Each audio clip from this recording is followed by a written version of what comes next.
Assalomu alaykum hurmatli uzr ko'ruvchilar. Dunya uyg'ur qurultiyi to'g'ri televiziyasi күнділік xəvərlər pirugrammisiga xush keldinglar. Men Hidoyat Musajon. Aziz ko'ruvchilar, tövəndə diqqətinglar bugungi xəvərlər programmamizning tafsilotida bo'lsin. Dunya Uyghur Qurultiyining tashabbusi va talabi bilan 2 yanvar kuni Markaziy Iroqdagi yer shari imomlar kengashi birlashma bayonot e'lon qilib, islom dunyosini Sharq Turkiston musulmonlariga qarata irqiy qirg'inchilik yurgizayotgan va islom aqidalarini og'ir darajada dafsanda qilayotgan Xitoyda o'tkaziladigan 2022-yillik Beijing qishliq olimpik yig'inini boykot qilishga chaqirgan va mazkur bayonotga Dunya Uyghur Qurultiyining raisi Dolqun Aysa apandi bilan birga Iroq, Hindiston, Rossiya, Bosna Hersek, Oman, Kavkaz, Misr qatorliq davlat va rayonlardagi mashhur muftiylar imzo qo'ygan edi. Chet el matbuotlarda va ijtimoiy taratqularda intayin zo'r qo'zg'olg'uli qo'zg'agan mazkur birlashma bayonot haqidagi talash-tortish va bas munozirlar hozirma ham jiddiy davom qilmoqda. Yer shari imomlar kengashi bu bayonotni Twitter'dagi rasmiy hisobi orqali tarqatgan. Nurg'un Twitter qo'llanuvchilari ularning bu bayonotini qarshi olgan va ularning tarixning to'g'ri sahifasida turganligini tabriklagan edi. Rossiyaning RT nomli xabar organi 3 yanvar kuni bir xabar tarqatib, yuqorqi bayonotning saxta ekanligini, Rossiya musulmonlari muftisi Raul Goynudinning bu bayonotga imzo qo'ymaganligini ilgari surgan edi. Halbuki 4 yanvar kuni yer shari imomlar kengashi takror bayonot berib, Beijing olimpikini boykot qilish haqidagi berilgan bayonotning rostligini yana bir qitim takrorladi. Yer shari imomlar kengashi barliq islom mazhablari va fikr iqimidagi musulmon diniy dohiylarning dunyodagi tunji va eng chong davlat halqagan hukumatsiz organi bo'lib, uning bosh shtabi Iroqqa joylashgan. Ular mazkur organning raisi Imom Muhammad Baqir al-Budayrining imzosi bilan e'lon qilingan bayonotda mundaq degan: Biz zulmga uchirgan Uyg'ur musulmonlarini qo'llaymiz va ular bilan bir safda turamiz. Xitoy hukumati zulm, qiynash va diktatorlik orqali Xitoydagi musulmonlarning asosiy kishilik huquqlariga davomli turda daxl dariz qilmoqda. Bayonotda yana mundaq deyilgan: Najafning muqaddas islom dini maktabi va musulmon dunyosining mashhur muftiylari tarafidan berilgan huquqqa asosan yer shari imomlar kengashi 2022-yillik Beijing olimpik tanharakat musobaqasiga qatnashish va berishni ma'ni qiladi. Yer shari imomlar kengashi bayonotida yana o'zlarining Dunya Uyg'ur Qurultiyi bilan bir safda turadiganligini ta'kidlash bilan birga farqli dinlarning diniy rahbarlari va tashkilotlariga minnatdorligini ifodalab, biz Beijing 2022-yillik olimpik tanharakat musobaqasini boykot qiladigan tashkilotlarning kun sari ko'payayotganligiga opirin o'qiymiz. Biz Dunya Uyg'ur Qurultiyi bilan bir safda ishkanligimizni qayta ta'kidlaymiz. Buningdan boshqa biz musulmonlarning qiyinchiligiga ko'ngil bilgan nurg'un diniy rahbarlar va diniy tashkilotlarga minnatdorligimizni bildiramiz deb yozgan.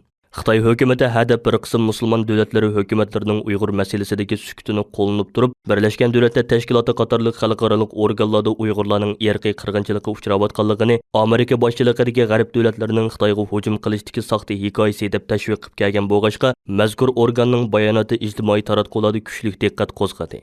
Dunya Uyg'ur Qurultiyi raisi Dolqun Aysa apandi bu vaqtda matbuotlarga qilgan so'zida bayonotning Xitoyning tashviqotini buzishda, musulmon davlatlar hukumatlarining sukutini buzishida muhim rol o'ynaydiganligini bildirdi.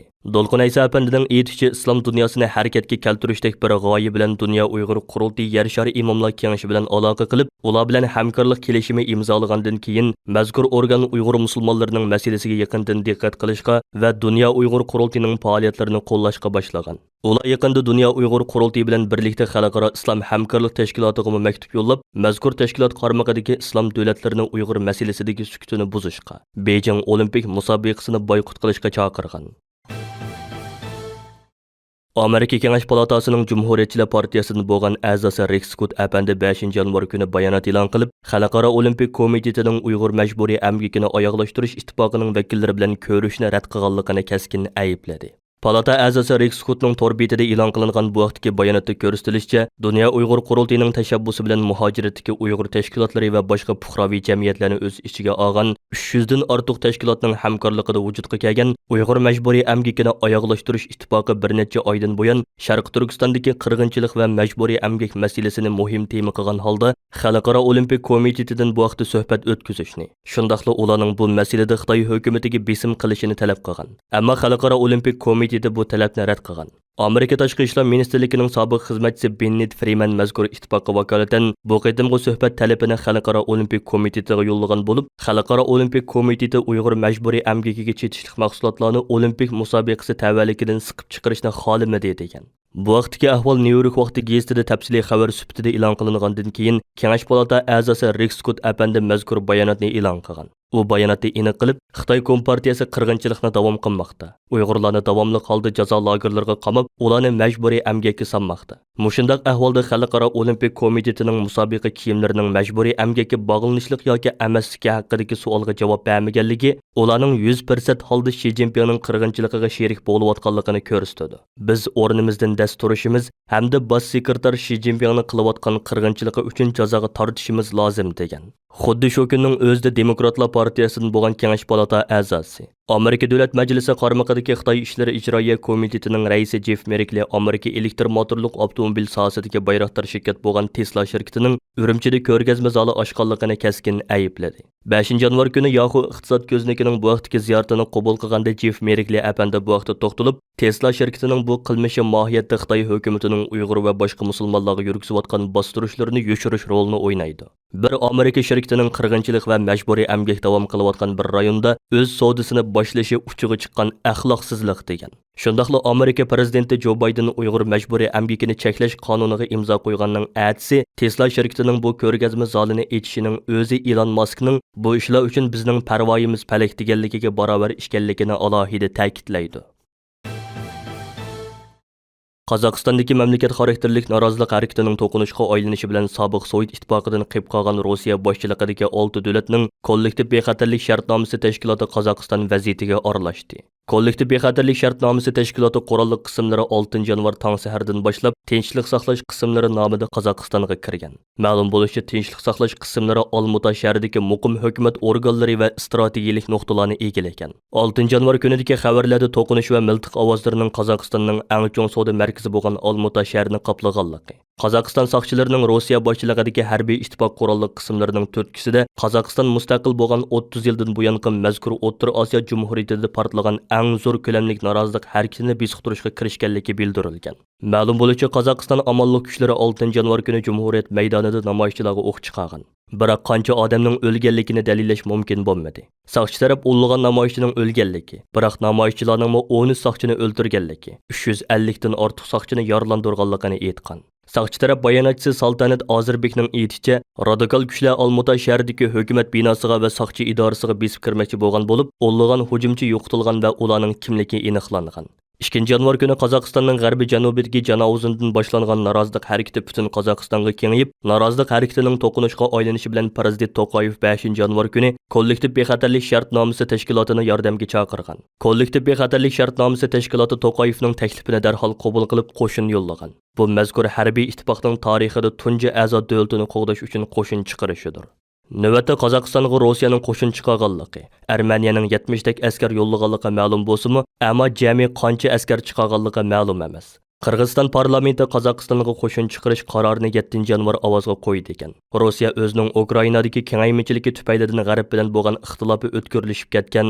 Shundaqla Xitoy o'zining Uyg'ur irqiy qirg'inchilik siyosatiga qarata Qozog'istonning betaraf turishini saqlashga tirishayotgan bir paytda Qozog'istonga qo'shin kirgizdi. Ba'zi mutaxassislarning aytishicha, Rossiyaning qo'shin kirgizishi Qozog'istondagi murakkab vaziyatni texmi murakkablashtirib etishi mumkin ekan. Ma'lum bo'lishicha, Rossiya yaqin ittifoqdoshi bo'lgan Qozog'istonning ichki masalasini tez hal qilishini kutadiganligini bildirib, boshqa davlatlarning aralashishiga qarshi ekanligini aytgan. Biroq Oqsaroy bayonotchisi Jinsaki Rossiyaning Qozog'istondagi noroziligining orqasida Amerika bor degan so'zga raddiya berib, buni Rossiyaning saranglochi fikri deb ayblagan. Jinsaki, biz Qozog'istondagi namoyishga doir xabarlarni kuzatyapmiz.